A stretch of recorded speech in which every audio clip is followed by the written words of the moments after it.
أعوذ بالله من الشيطان الرجيم. بسم الله الرحمن الرحيم. يا أيها الناس اتقوا ربكم الذي خلقكم من نفس واحدة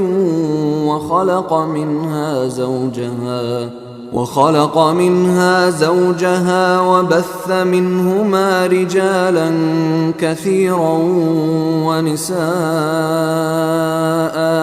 واتقوا الله الذي تساءلون به والأرحام، إن الله كان عليكم رقيبا.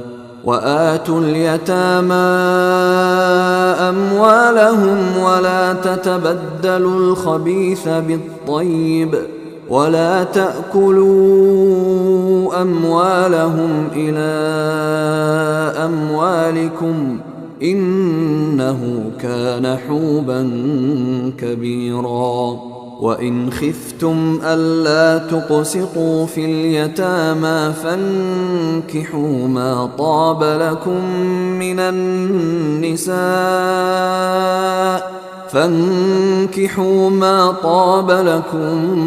من النساء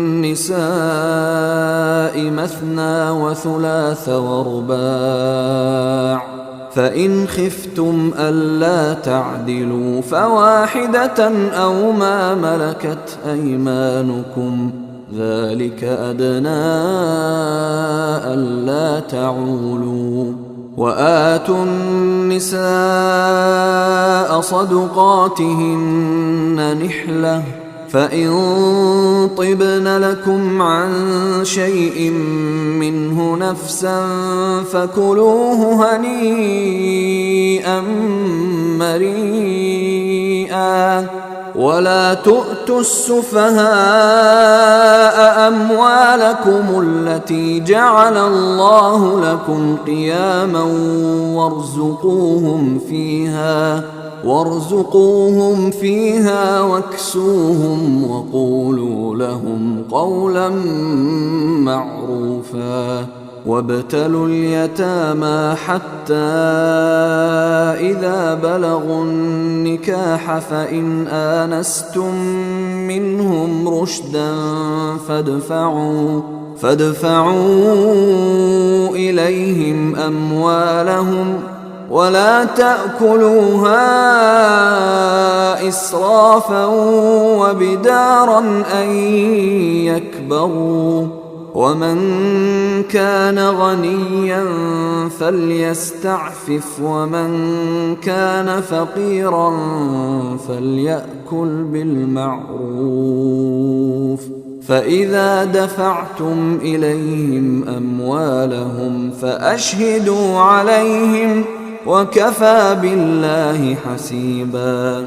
للرجال نصيب مما ترك الوالدان والأقربون، وللنساء نصيب مما ترك الوالدان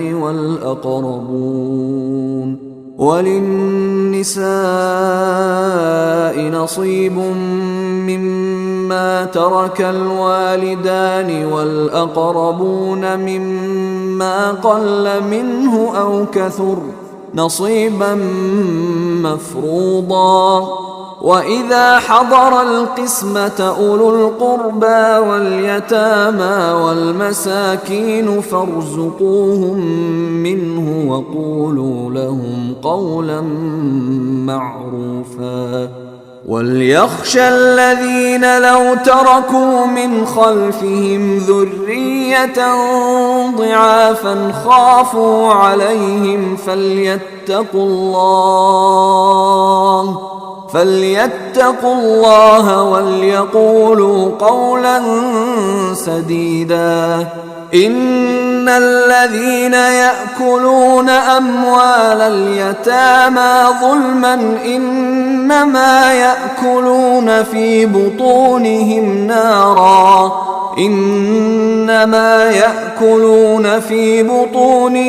نارا وسيصلون سعيرا. يوصيكم الله في أولادكم للذكر مثل حظ الأنثيين، فإن كن نساء فوق 2 فلهن ثلثا ما ترك، وإن كانت واحدة فلها النصف، ولأبويه لكل واحد منهما السدس مما ترك إن كان له ولد، فإن لم يكن له ولد وورثه أبواه فلأمه الثلث، فإن كان له إخوة فلأمه السدس من بعد وصية يوصي بها أو دين. آباؤكم وأبناؤكم لا تدرون أيهم أقرب لكم نفعا، فريضة من الله، إن الله كان عليما حكيما. ولكم نصف ما ترك أزواجكم إن لم يكن لهن ولد، فإن كان لهن ولد فلكم الربع مما تركن من بعد وصية يوصين بها أو دين، ولهن الربع مما تركتم إن لم يكن لكم ولد، فإن كان لكم ولد فلهن الثمن مما تركتم من بعد وصية توصون بها أو دين. وإن كان رجل يورث كلالة أو امرأة وله أخ أو أخت فلكل واحد منهما السدس، فإن كانوا أكثر من ذلك فهم شركاء في الثلث من بعد وصية يوصى بها أو دين غير مضار، وصية من الله، والله عليم حليم. تلك حدود الله، ومن يطع الله ورسوله يدخله جنات تجري من تحتها الأنهار خالدين فيها، وذلك الفوز العظيم. ومن يعص الله ورسوله ويتعد حدوده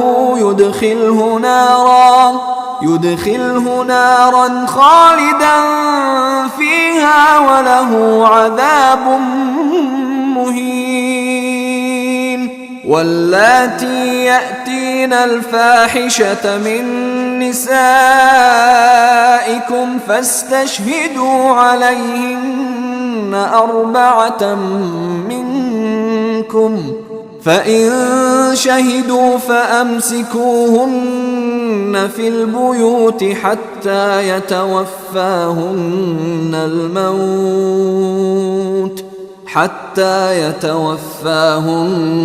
الموت أو يجعل الله لهن سبيلا. واللذان يأتيانها منكم فإن تابا وأصلحا فأعرضوا عنهما إن الله كان توابا رحيما. إنما التوبة على الله للذين يعملون السوء بجهالة ثم يتوبون من قريب فأولئك يتوب الله عليهم وكان الله عليما حكيما. وليست التوبة للذين يعملون السيئات حتى إذا حضر أحدهم الموت قال إني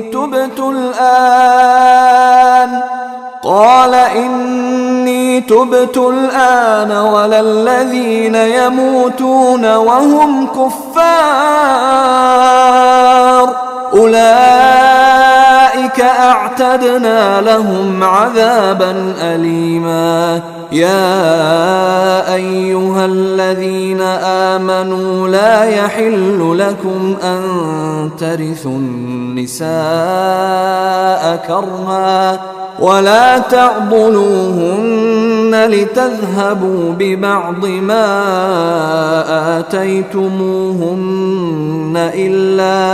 إلا أن يأتين بفاحشة مبينة وعاشروهن بالمعروف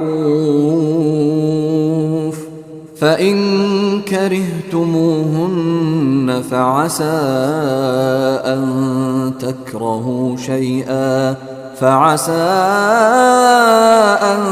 تكرهوا شيئا ويجعل الله فيه خيرا كثيرا. وإن أردتم استبدال زوج مكان زوج وآتيتم إحداهن قنطارا فلا تأخذوا منه شيئا أتأخذونه بهتانا وإثما مبينا. وكيف تأخذونه وقد أفضى بعضكم إلى بعض وأخذن منكم ميثاقا غليظا. ولا تنكحوا ما نكح آباؤكم من النساء إلا ما قد سلف إنه كان فاحشة ومقتا وساء سبيلا. حرمت عليكم أمهاتكم وبناتكم وأخواتكم وعماتكم وخالاتكم وبنات الأخ وبنات الأخت وأمهاتكم اللاتي أرضعنكم وأخواتكم من الرضاعة وأمهات نسائكم وربائبكم اللاتي في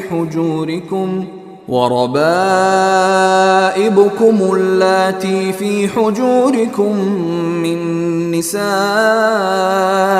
اللاتي دخلتم بهن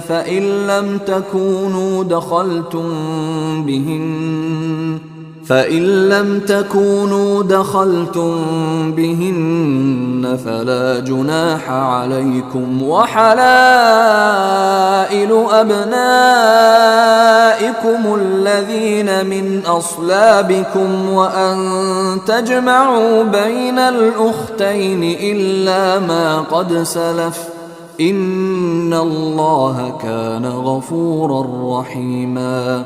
والمحصنات من النساء إلا ما ملكت أيمانكم كتاب الله عليكم وأحل لكم ما وراء ذلكم أن تبتغوا بأموالكم محصنين غير مسافحين فما استمتعتم به منهن فآتوهن أجورهن فريضة، ولا جناح عليكم فيما تراضيتم به من بعد الفريضة، إن الله كان عليما حكيما.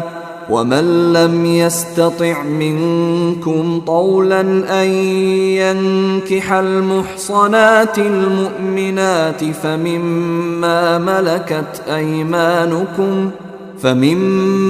ملكت أيمانكم من فتياتكم المؤمنات، والله أعلم بإيمانكم بعضكم من بعض، فانكحوهن بإذن أهلهن وآتوهن أجورهن بالمعروف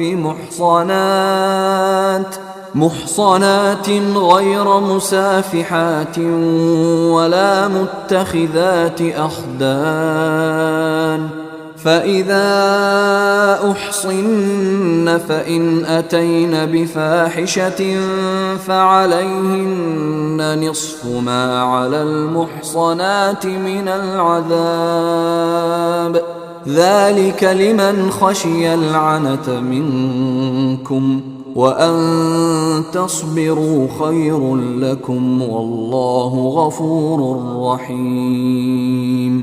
يريد الله ليبين لكم ويهديكم سنن الذين من قبلكم ويتوب عليكم، والله عليم حكيم.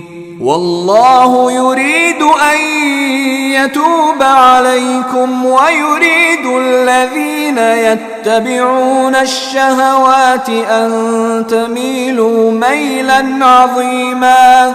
يريد الله أن يخفف عنكم وخلق الإنسان ضعيفا.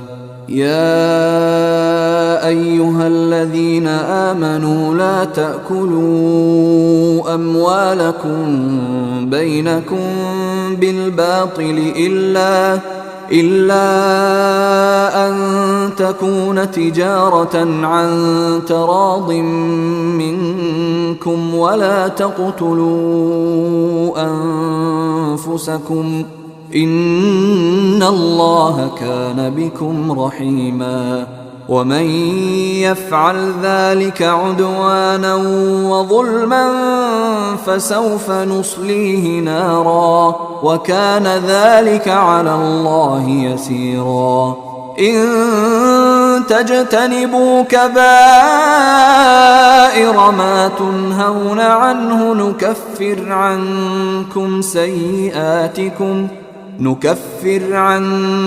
سيئاتكم وندخلكم مدخلا كريما. ولا تتمنوا ما فضل الله به بعضكم على بعض، للرجال نصيب مما اكتسبوا وللنساء نصيب مما اكتسبن، واسألوا الله من فضله، إن الله كان بكل شيء عليما. ولكل جعلنا موالي مما ترك الوالدان والأقربون والذين عقدت أيمانكم فآتوهم نصيبهم، إن الله كان على كل شيء شهيدا.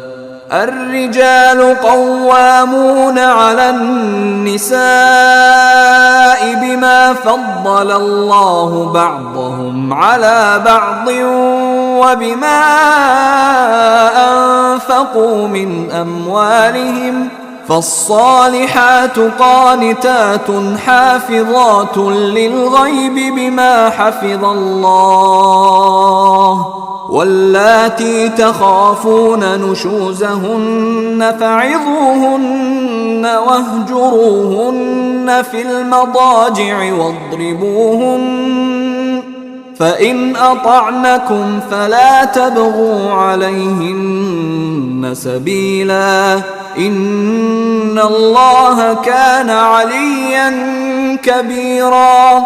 وإن خفتم شقاق بينهما فابعثوا حكما من أهله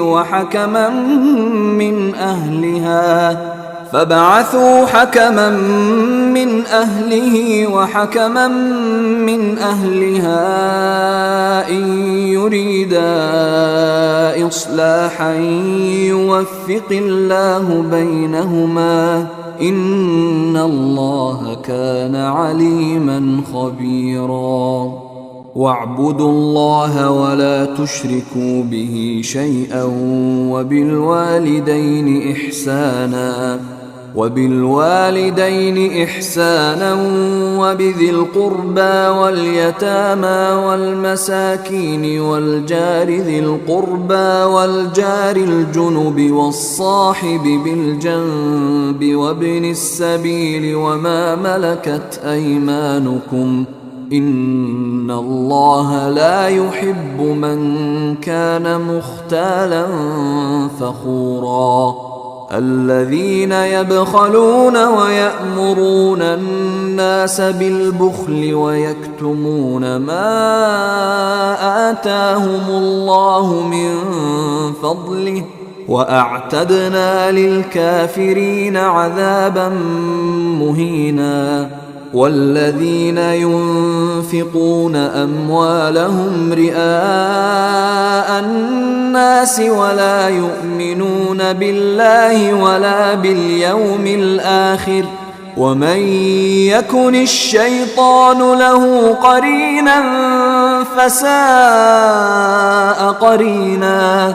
وماذا عليهم لو آمنوا بالله واليوم الآخر وأنفقوا مما رزقهم الله، وكان الله بهم عليما. إن الله لا يظلم مثقال ذرة، وإن تك حسنة يضاعفها ويؤت من لدنه أجرا عظيما. فكيف إذا جئنا من كل أمة بشهيد وجئنا بك على هؤلاء شهيدا، يومئذ يود الذين كفروا وعصوا الرسول لو تسوى بهم الأرض ولا يكتمون الله حديثا. يا أيها الذين آمنوا لا تقربوا الصلاة وأنتم سكارى حتى تعلموا ما تقولون ولا جنبا إلا عابري سبيل حتى تغتسلوا، وإن كنتم مرضى أو على سفر أو جاء أحد منكم من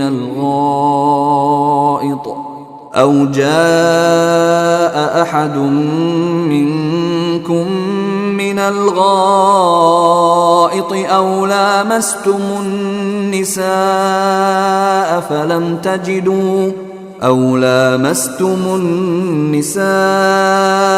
فلم تجدوا ماء فتيمموا صعيدا طيبا فامسحوا بوجوهكم وأيديكم، إن الله كان عفوا غفورا.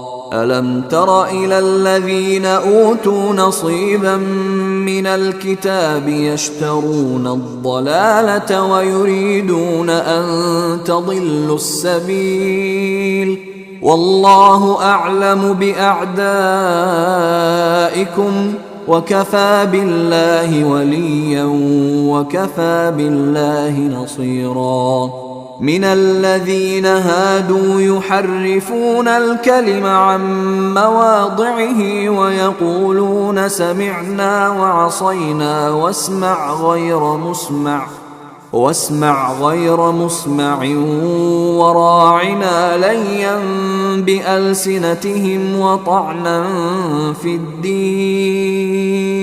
ولو أنهم قالوا سمعنا وأطعنا واسمع وانظرنا لكان خيرا لهم وأقوم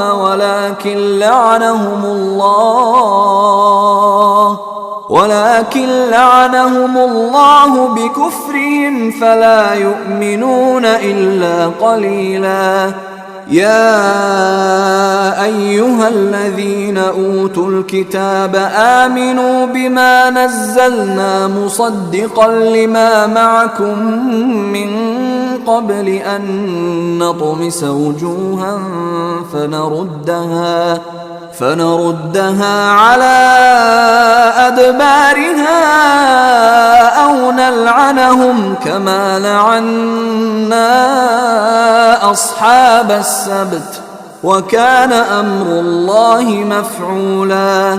إن الله لا يغفر أن يشرك به ويغفر ما دون ذلك لمن يشاء ومن يشرك بالله فقد افترى إثما عظيما. ألم تر إلى الذين يزكون أنفسهم بل الله يزكي من يشاء ولا يظلمون فتيلا. انظر كيف يفترون على الله الكذب وكفى به إثما مبينا. ألم تر إلى الذين أوتوا نصيبا من الكتاب يؤمنون بالجبت والطاغوت ويقولون للذين كفروا هؤلاء أهدى من الذين آمنوا سبيلا. أولئك الذين لعنهم الله ومن يلعن الله فلن تجد له نصيرا. أم لهم نصيب من الملك فإذا لا يؤتون الناس نقيرا. أم يحسدون الناس على ما آتاهم الله من فضله فقد آتينا آل إبراهيم الكتاب والحكمة وآتيناهم ملكا عظيما. فمنهم من آمن به ومنهم من صد عنه وكفى بجهنم سعيرا. إن الذين كفروا بآياتنا سوف نصليهم نارا كلما نضجت جلودهم بدلناهم جلودا غيرها ليذوقوا العذاب إن الله كان عزيزا حكيما. والذين آمنوا وعملوا الصالحات سندخلهم جنات تجري من تحتها الأنهار خالدين فيها أبدا لهم فيها أزواج مطهرة وندخلهم ظلا ظليلا. إن الله يأمركم أن تؤدوا الأمانات إلى أهلها وإذا حكمتم بين الناس أن تحكموا بالعدل إن الله نعم ما يعظكم به إن الله كان سميعا بصيرا. يا أيها الذين آمنوا أطيعوا الله وأطيعوا الرسول وأولي الأمر منكم فإن تنازعتم في شيء فردوه إلى الله والرسول إن كنتم تؤمنون بالله واليوم الآخر ذلك خير وأحسن تأويلا. ألم تر إلى الذين يزعمون أنهم آمنوا بما أنزل إليك وما أنزل من قبلك يريدون أن يتحاكموا إلى الطاغوت وقد أمروا أن يكفروا به ويريد الشيطان أن يضلهم ضلالا بعيدا. وإذا قيل لهم تعالوا إلى ما أنزل الله وإلى الرسول رأيت المنافقين يصدون عنك صدودا. فكيف إذا أصابتهم مصيبة بما قدمت أيديهم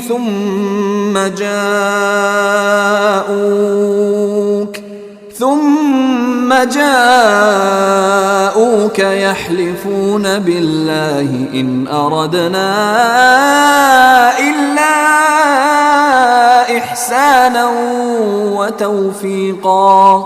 أولئك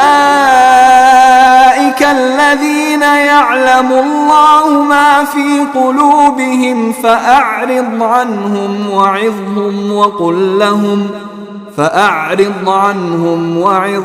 وقل لهم في أنفسهم قولا بليغا. وما أرسلنا من رسول إلا ليطاع بإذن الله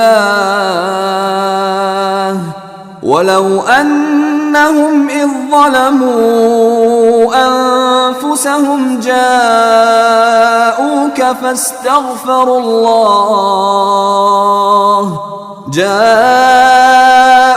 فاستغفروا الله واستغفر لهم الرسول لوجدوا الله توابا رحيما. فلا وربك لا يؤمنون حتى يحكموك فيما شجر بينهم ثم لا يجدوا في أنفسهم حرجا مما قضيت ويسلموا تسليما. ولو أنا كتبنا عليهم أن اقتلوا أنفسكم أو اخرجوا من دياركم ما فعلوه إلا قليل منهم ولو أنهم فعلوا ما يوعظون به لكان خيرا لهم وأشد تثبيتا. وإذا لآتيناهم من لدنا أجرا عظيما ولهديناهم صراطا مستقيما. ومن يطع الله والرسول فأولئك مع الذين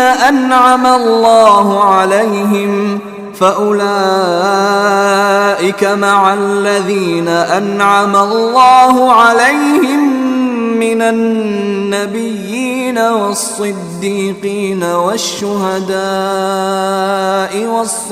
والصالحين وحسن أولئك رفيقا.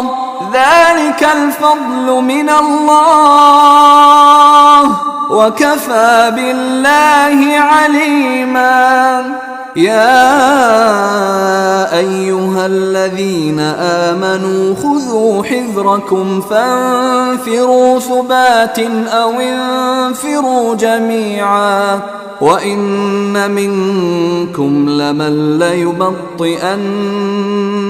وإن منكم لمن ليبطئن فإن أصابتكم مصيبة قال قد أنعم الله علي إذ لم أكن معهم شهيدا ولئن أصابكم فضل من الله ليقولن كأن لم تكن بينكم وبينه مودة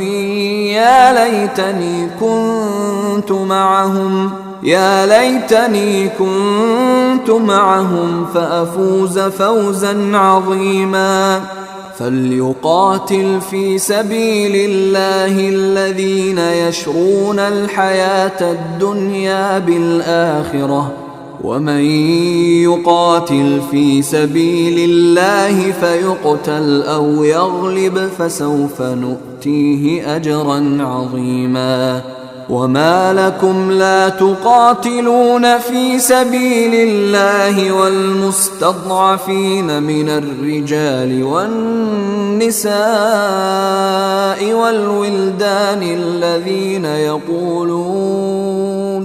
الذين يقولون ربنا أخرجنا من هذه القرية الظالم أهلها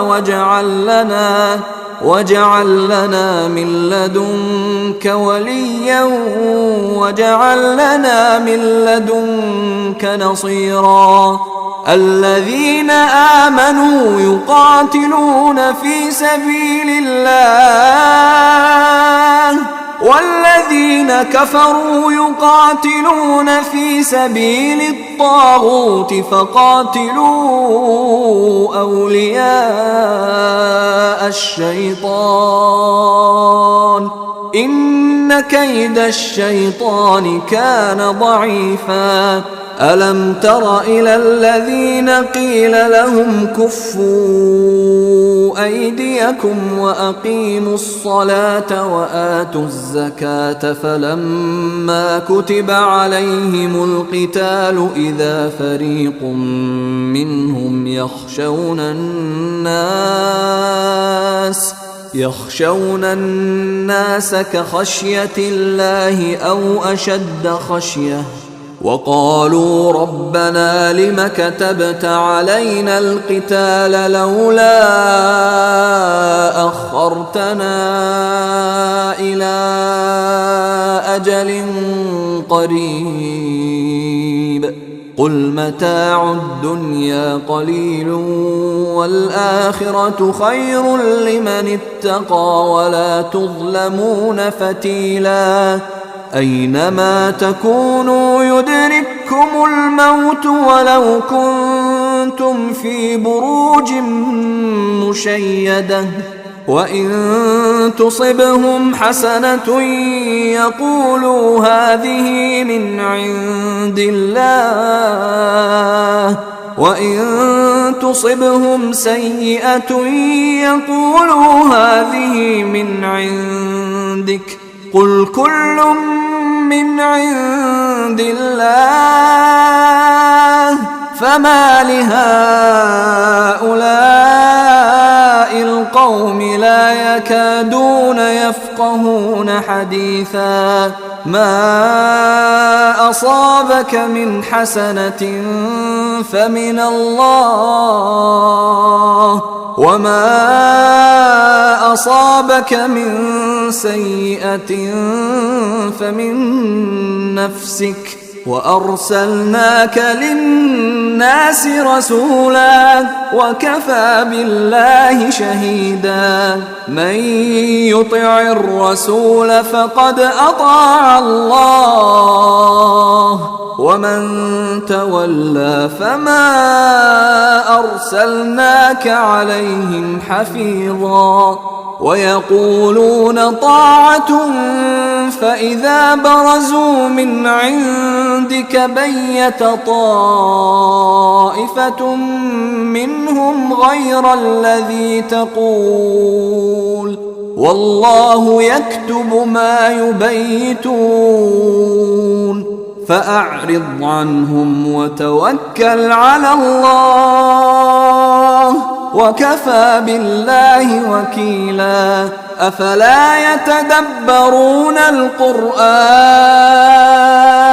ولو كان من عند غير الله لوجدوا فيه اختلافا كثيرا وإذا جاءهم أمر من الأمن أو الخوف أذاعوا به ولو ردوه إلى الرسول وإلى أولي الأمر منهم لعلمه الذين يستنبطونه منهم ولولا فضل الله عليكم ورحمته لاتبعتم الشيطان إلا قليلا فقاتل في سبيل الله لا تكلف إلا نفسك وحرض المؤمنين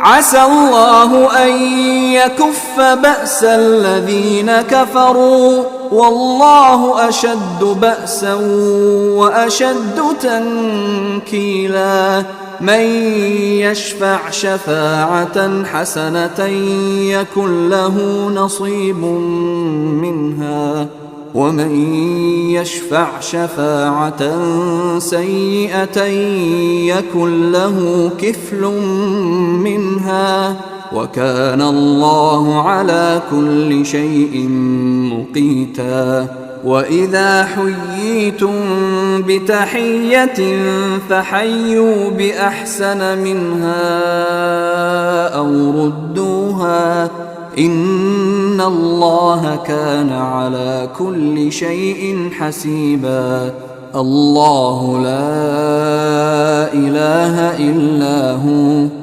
ليجمعنكم إلى يوم القيامة لا ريب فيه ومن أصدق من الله حديثا فما لكم في المنافقين فئتين والله أركسهم بما كسبوا أتريدون أن تهدوا من أضل الله ومن يضلل الله فلن تجد له سبيلا ودوا لو تكفرون كما كفروا فتكونون سواء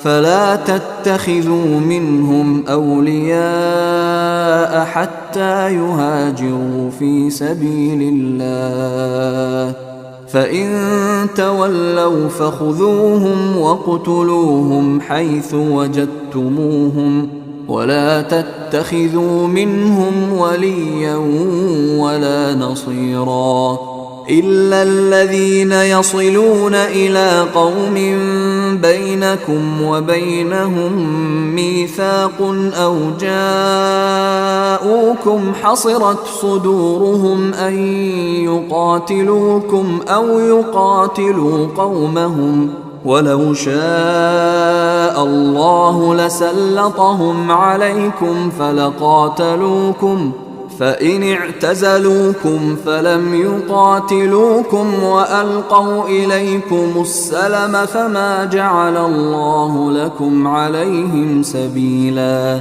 ستجدون آخرين يريدون أن يأمنوكم ويأمنوا قومهم كلما ردوا إلى الفتنة أركسوا فيها فإن لم يعتزلوكم ويلقوا إليكم السلم ويكفوا أيديهم فخذوهم واقتلوهم حيث ثقفتموهم وأولئكم أولئكم جعلنا لكم عليهم سلطانا مبينا وما كان لمؤمن أن يقتل مؤمنا إلا خطأ ومن قتل مؤمنا خطأ فتحرير رقبة مؤمنة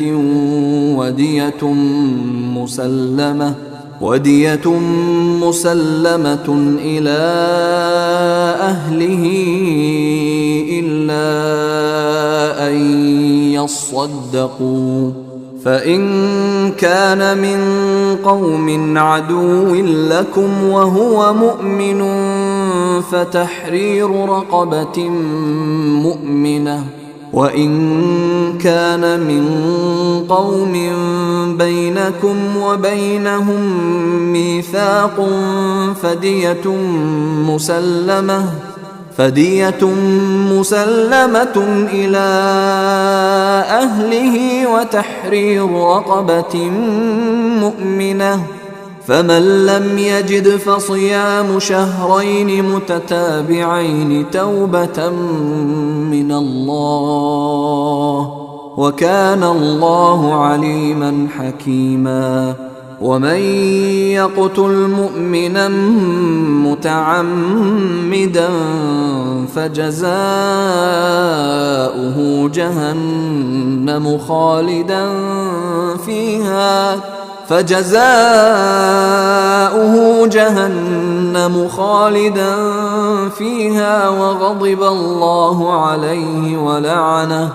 وغضب الله عليه ولعنه وأعد له عذابا عظيما يا أيها الذين آمنوا إذا ضربتم في سبيل الله فتبينوا ولا تقولوا لمن ألقى إليكم السلام لست مؤمنا تبتغون عرض الحياة الدنيا فعند الله مغانم كثيرة كذلك كنتم من قبل فمن الله عليكم فتبينوا إن الله كان بما تعملون خبيرا لا يستوي القاعدون من المؤمنين غير أولي الضرر والمجاهدون في سبيل الله بأموالهم وأنفسهم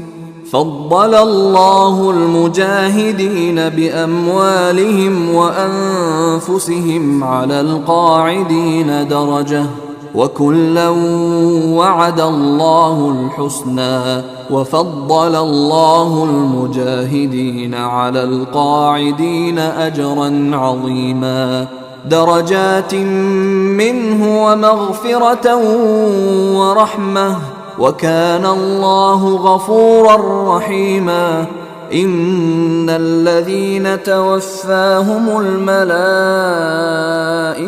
ظالمي أنفسهم قالوا فيم كنتم قالوا كنا مستضعفين في الأرض قالوا ألم تكن أرض الله واسعة فتهاجروا فيها فأولئك مأواهم جهنم وساءت مصيرا إلا المستضعفين من الرجال والنساء والولدان لا يستطيعون حيلة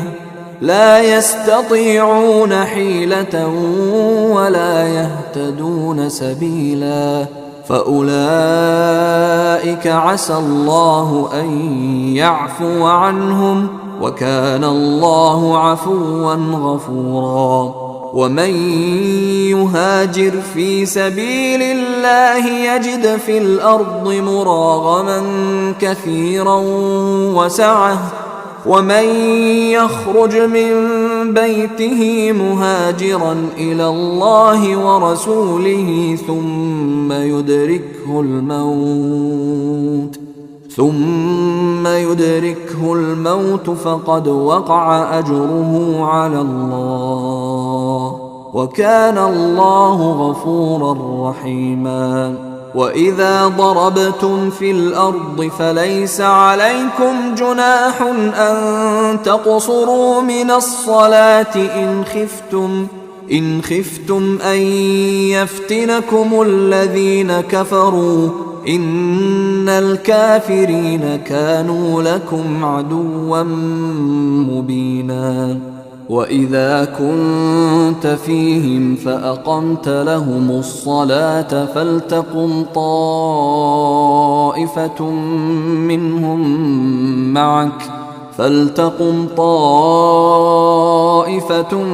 منهم معك وليأخذوا أسلحتهم، فإذا سجدوا فليكونوا من ورائكم ولتأت طائفة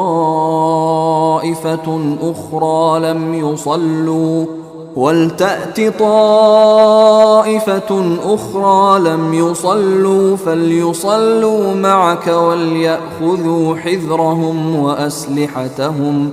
وَدَّ الَّذِينَ كَفَرُوا لَوْ تَغْفُلُونَ عَنْ أَسْلِحَتِكُمْ وَأَمْتِعَتِكُمْ فَيَمِيلُونَ عَلَيْكُمْ مَيْلَةً وَاحِدَةً.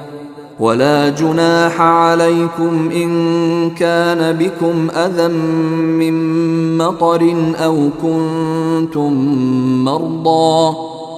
كُنتُم مَّرْضَىٰ أَن تَضَعُوا أَسْلِحَتَكُمْ وَخُذُوا حِذْرَكُمْ، إِنَّ اللَّهَ أَعَدَّ لِلْكَافِرِينَ عَذَابًا مُّهِينًا. فإذا قضيتم الصلاة فاذكروا الله قياما وقعودا وعلى جنوبكم، فإذا اطمأننتم فأقيموا الصلاة، إن الصلاة كانت على المؤمنين كتابا موقوتا. ولا تهنوا في ابتغاء القوم إن تكونوا تألمون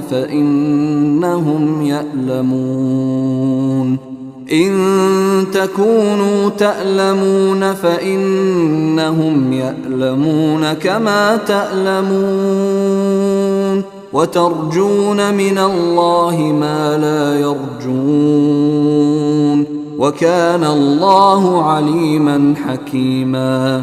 إنا أنزلنا إليك الكتاب بالحق لتحكم بين الناس بما أراك الله، ولا تكن للخائنين خصيما، واستغفر الله، إن الله كان غفورا رحيما. ولا تجادل عن الذين يختانون أنفسهم، إن الله لا يحب من كان خوانا أثيما، يستخفون من الناس ولا يستخفون من الله وهو معهم إذ يبيتون ما لا يرضى من القول، وكان الله بما يعملون محيطا. ها أنتم هؤلاء جادلتم عنهم في الحياة الدنيا، فمن يجادل الله عنهم يوم القيامة أم من يكون عليهم وكيلا؟ ومن يعمل سوءا أو يظلم نفسه ثم يستغفر الله يجد الله غفورا رحيما. ومن يكسب إثما فإنما يكسبه على نفسه، وكان الله عليما حكيما. ومن يكسب خطيئة أو إثما ثم يرم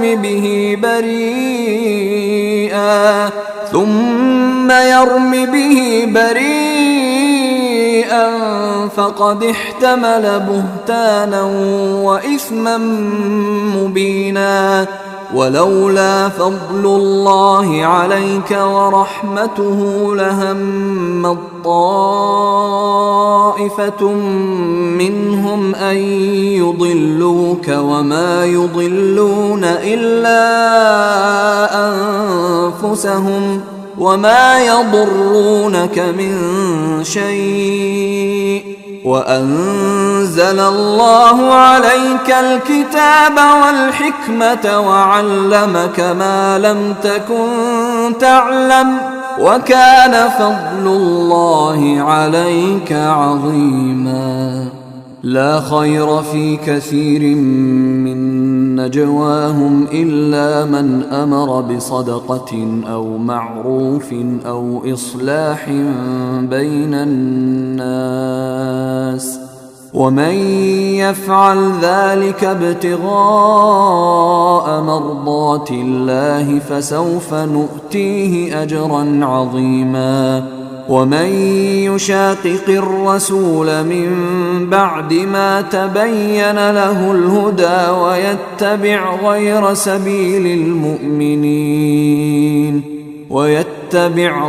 سبيل المؤمنين نوله ما تولى ونصله جهنم وساءت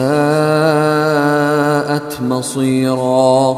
إن الله لا يغفر أن يشرك به ويغفر ما دون ذلك لمن يشاء ومن يشرك بالله فقد ضل ضلالا بعيدا.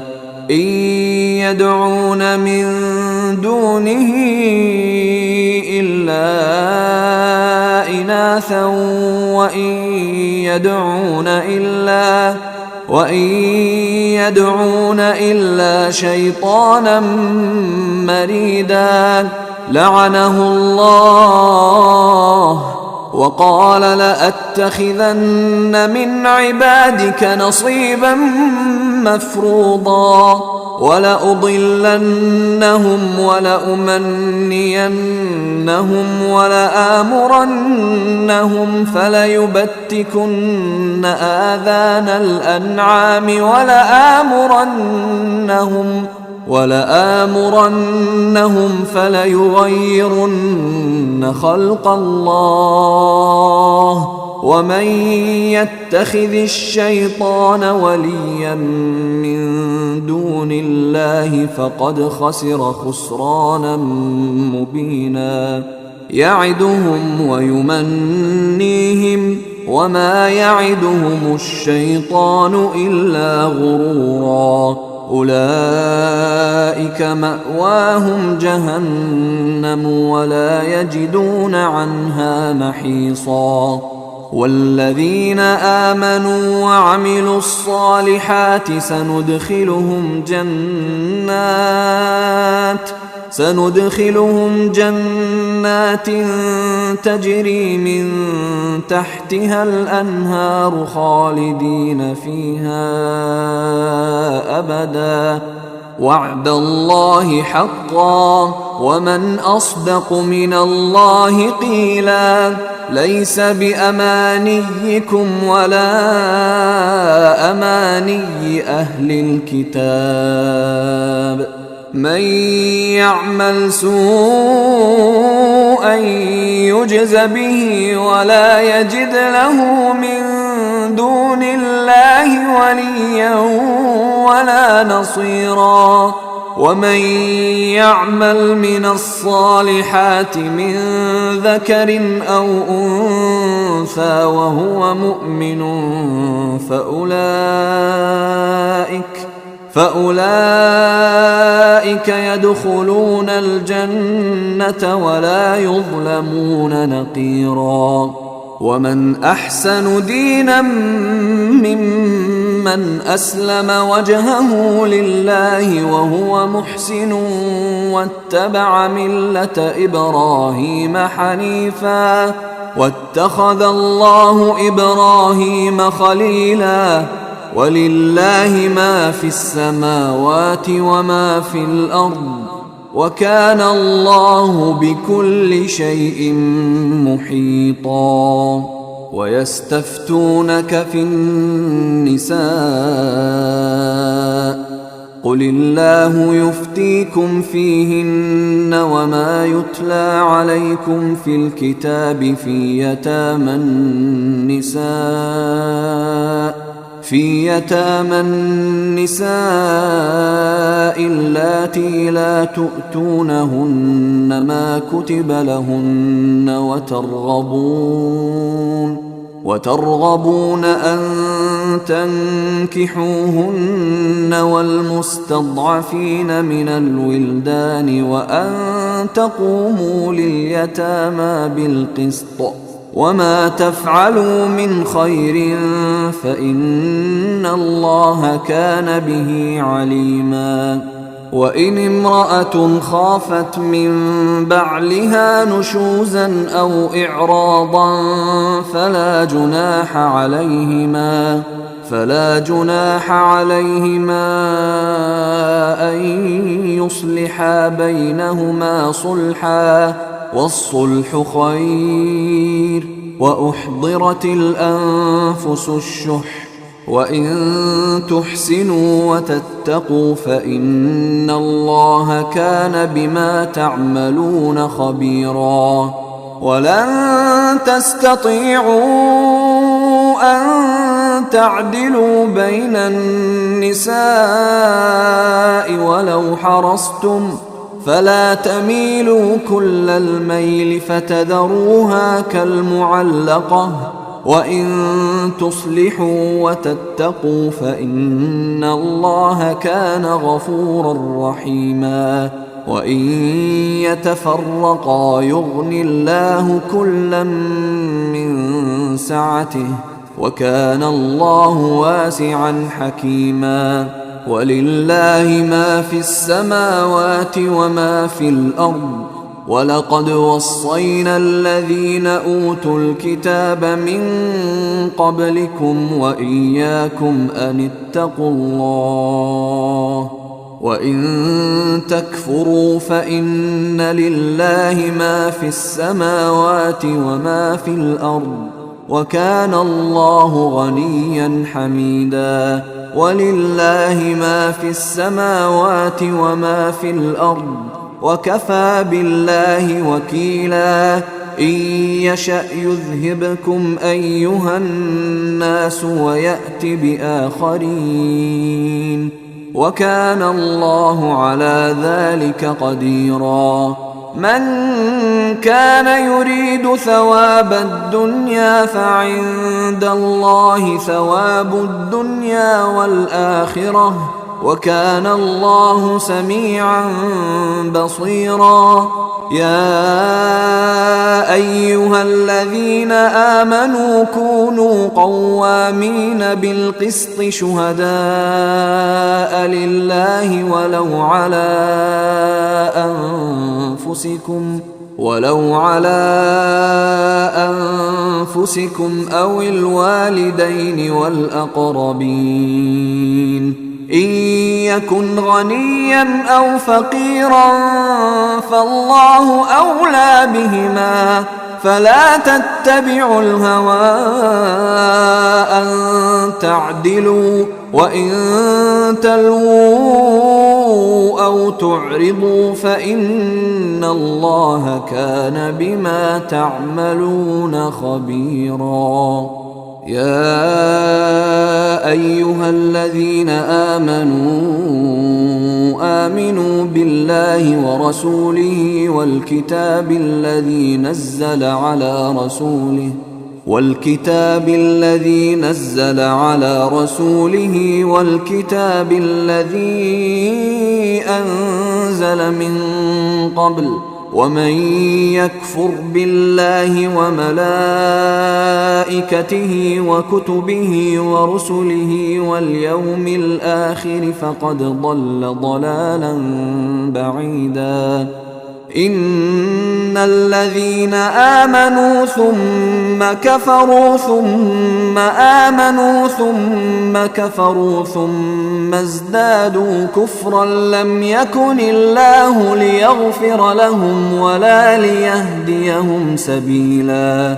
بشر المنافقين بأن لهم عذابا أليما.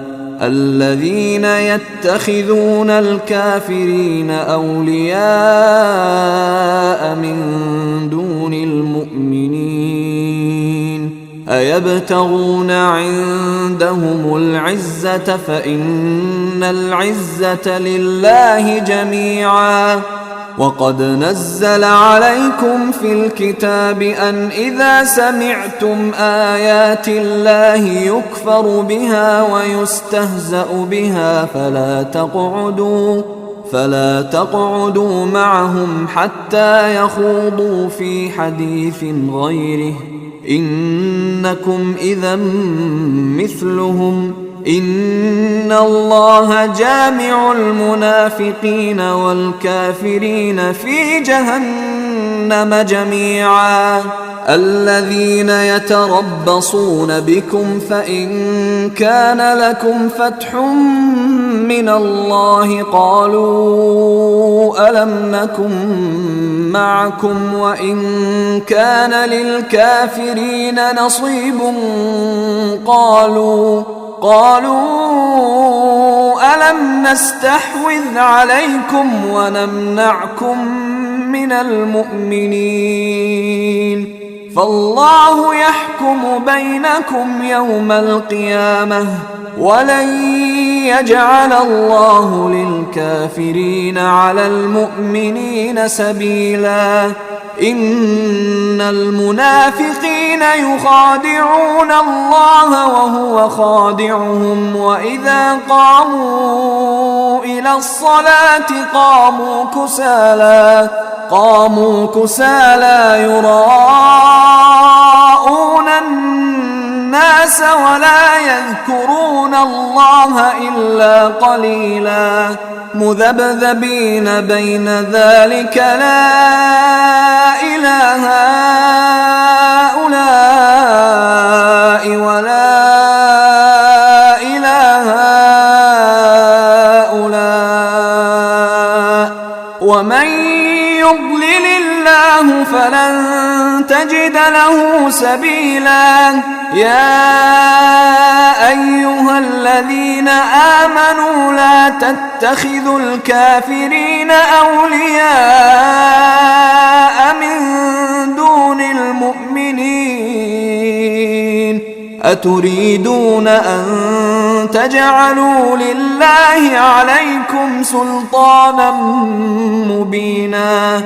إن المنافقين في الدرك الأسفل من النار ولن تجد لهم نصيرا إلا الذين تابوا وأصلحوا واعتصموا بالله وأخلصوا دينهم لله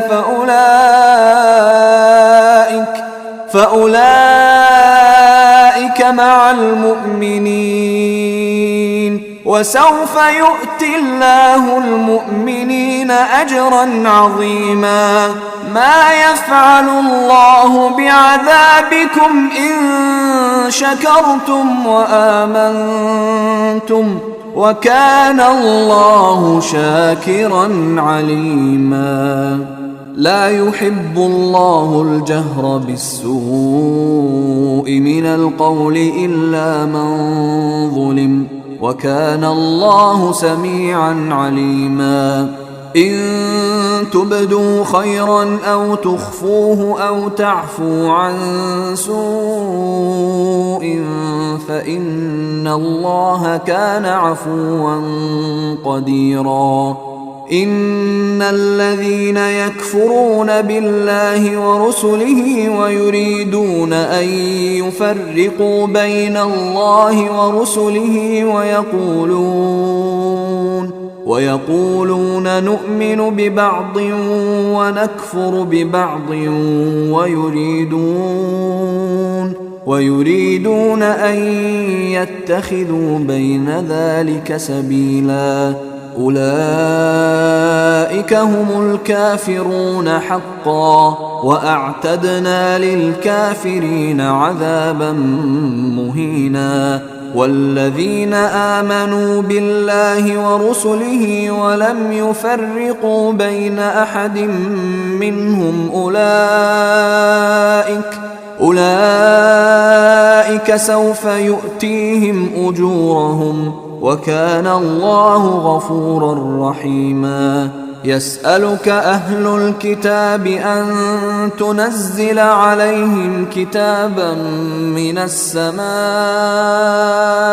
فقد سألوا موسى أكبر من ذلك فقالوا أرنا الله جهرة فأخذتهم الصاعقة بظلمهم ثم اتخذوا العجل من بعد ما جاءتهم البينات فعفونا عن ذلك وآتينا موسى سلطانا مبينا ورفعنا فوقهم الطور بميثاقهم وقلنا لهم ادخلوا الباب سجدا وقلنا لهم لا تعدوا في السبت وأخذنا منهم ميثاقا غليظا فبما نقضهم ميثاقهم وكفرهم بآيات الله وقتلهم الأنبياء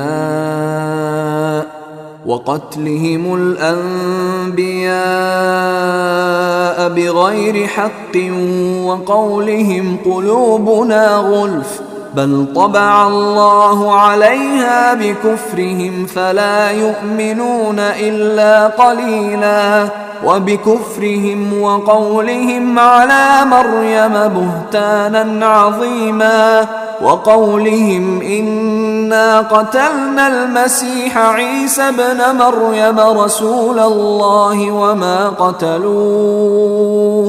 وما قتلوه وما صلبوه ولكن شبه لهم وإن الذين اختلفوا فيه لفي شك منه ما لهم به من علم إلا اتباع الظن وما قتلوه يقينا بل رفعه الله إليه وكان الله عزيزا حكيما وإن من أهل الكتاب إلا ليؤمنن به قبل موته ويوم القيامة يكون عليهم شهيدا فبظلم من الذين هادوا حرمنا عليهم طيبات أحلت لهم وبصدهم عن سبيل الله كثيرا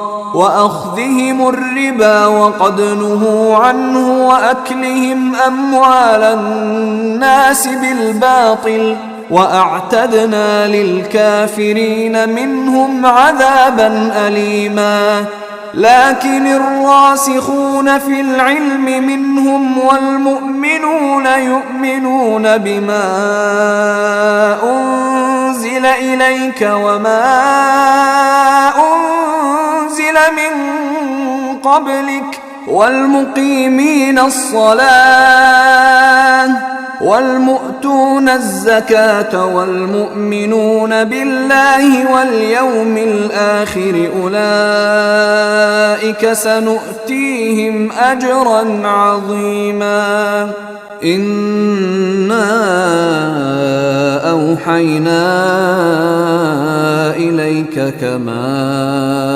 أوحينا إلى نوح النبيين من بعده.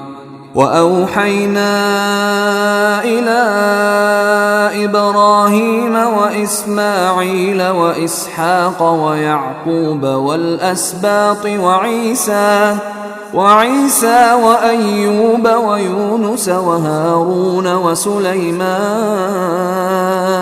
وآتينا داود زبورا ورسلا قد قصصناهم عليك من قبل ورسلا لم نقصصهم عليك وكلم الله موسى تكليما رسلا مبشرين ومنذرين لئلا يكون للناس على الله حجة بعد الرسل وكان الله عزيزا حكيما. لكن الله يشهد بما أنزل إليك أنزله بعلمه والملائكة يشهدون وكفى بالله شهيدا. إن الذين كفروا وصدوا عن سبيل الله قد ضلوا ضلالا بعيدا. إن الذين كفروا وظلموا لم يكن الله ليغفر لهم ولا ليهديهم طريقا إلا طريق جهنم خالدين فيها أبدا وكان ذلك على الله يسيرا. يا أيها الناس قد جاءكم الرسول بالحق من ربكم فآمنوا خيرا لكم وإن تكفروا فإن لله ما في السماوات والأرض وكان الله عليما حكيما. يا أهل الكتاب لا تغلوا في دينكم ولا تقولوا على الله إلا الحق إنما المسيح عيسى ابن مريم رسول الله وكلمته ألقاها إلى مريم وروح منه فآمنوا بالله ورسله ولا تقولوا ثلاثة انتهوا خيرا لكم إنما الله إله واحد سبحانه أن يكون له ولد له ما في السماوات وما في الأرض وكفى بالله وكيلا. لن يستنكف المسيح أن يكون عبدا لله ولا الملائكة المقربون ومن يستنكف عن عبادته ويستكبر فسيحشرهم إليه جميعا. فأما الذين آمنوا وعملوا الصالحات فيوفيهم أجورهم ويزيدهم من فضله وأما الذين استنكفوا واستكبروا فيعذبهم عذابا أليما ولا يجدون لهم من دون الله وليا ولا نصيرا. يا أيها الناس قد جاءكم برهان من ربكم وأنزلنا إليكم نورا مبينا. فأما الذين آمنوا بالله واعتصموا به فسيدخلهم في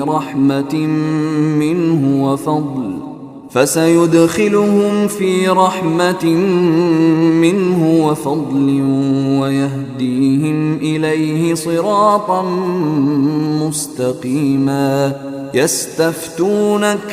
قل الله يفتيكم في الكلالة إن امرؤ هلك ليس له ولد وله أخت فلها نصف ما ترك وهو يرثها إن لم يكن لها ولد فإن كانت اثنتين فلهما الثلثان مما ترك وإن كانوا إخوة رجالا ونساء